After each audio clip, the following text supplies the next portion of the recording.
Steve Robbins here. Welcome to the Get It Done Guy's quick and dirty tips to work less and do more. Today's topic is keeping your desk clean. The quick and dirty tip is to put everything in arm's reach, possibly vertically. Jim wrote in, do you have any tips for keeping everything off the desk and organized? And once the desktop is clean, let's say through the use of a blowtorch, how does one keep it clean and have more to review later than, say, ashes? Desktops are the worst. And it's not just physical desktops either. My computer desktop also gets cluttered. Whatever genius came up with the idea of having my computer mimic my office deserves a few dozen lifetimes of being drenched in honey and tied to a stake over an anthill. Productivity tool, excuse me? Giving me the convenience of having a computer as cluttered and chaotic as the rest of my life is not a big plus in my book. But I digress. I've noticed that my desktops all gravitate to a certain level of chaos. They start off clean, get cluttered very quickly, but then maintain about the same level of chaos going forward. This is good news. It tells me that once there's clutter around, I must actually be not letting more accumulate. So I must have the skill to deal with stuff buried somewhere deep inside my psyche. Otherwise, the mess would have punched through the ceiling by now, and it hasn't. In fact, if I stand on my tiptoes, it's barely over my head. Looking closely, here's what happens. The desk starts pristine and beautiful. Then something happens.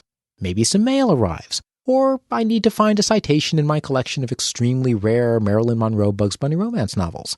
I put the stuff on the desktop until I deal with them, and sometimes I do deal with them, especially if there's an expiration date. My thinking goes like this. A medical bill from my checkup last spring. It's 90 days past due. Since I don't need another checkup for over a year, I'm sure I can just leave it here and pay it in about 8 months.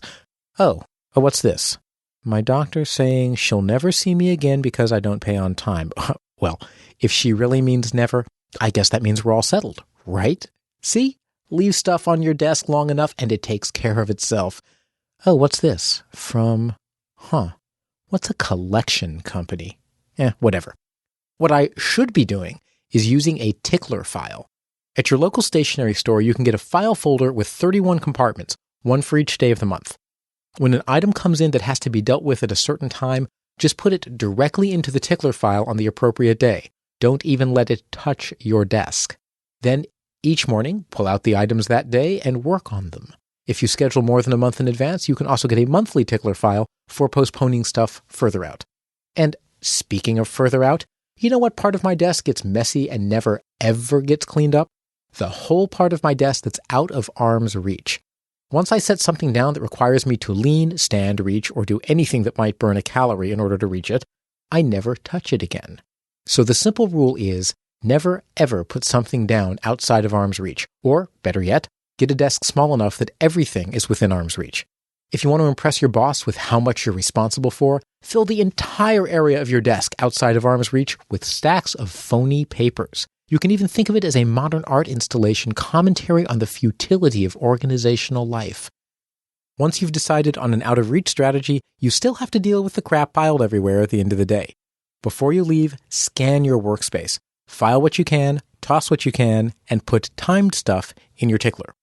If you don't know what to do with it, schedule a time in your calendar when you'll do the research to decide. Then, put that item in your tickler for the day you scheduled. If you do know what to do but just don't have time right now, well, schedule a time when you'll deal with it. Then, yes, you got it, put the item in your tickler file for that day. Either way, it's still off your desk. Your desk should now be clean. If it isn't, the remaining stuff is probably a strange invasion from another dimension. So, this next idea comes from listener Deborah, who participated in our first Get It Done Guy Action Day recently. If you don't know about Action Days, they're great. This episode's transcript will include a link to the episode explaining how to participate. Here's what to do if all else fails. Get a big cardboard box. Label it Stuff on My Desk. Put it under your desk and put everything, and I mean everything, from your desk into that box. From now on, work out of the box. Don't put anything on your horizontal surface. You're now operating within arm's reach, only downward. Here's the kicker. Once a month, throw away or file anything in the box you haven't touched in a few weeks. In some weird way, this is really just moving your desk into a box with potentially all the same problems, But because you have a beautiful, neat desk and the box is all packed up, ready to throw away, it's psychologically easier to get rid of stuff in the box. If you're in an office, you can also grab a coworker to be a coworker with benefits. The benefits are that at the end of the day, you drop by each other's cubicle for a quick little checkup to make sure you're keeping your desks in order. If you work from home, do this with your husband, wife, significant other, or polyamorous family unit. And if you have teenagers, it's even easier. Bet them a new cell phone that you can keep your desk clean for 30 consecutive days. You'll do it, I guarantee. Meanwhile, get a tickler file. Make sure your desk is no bigger than arm's reach. Do an end-of-the-day sweep. If you need to, set up your Stuff on My Desk box and get a cleanup buddy. Your desk will thank you for it. This is Steve Robbins. Follow me on Twitter as @GetItDoneGuy and find this episode's transcript at getitdone.quickanddirtytips.com. Work less, do more, and have a great life.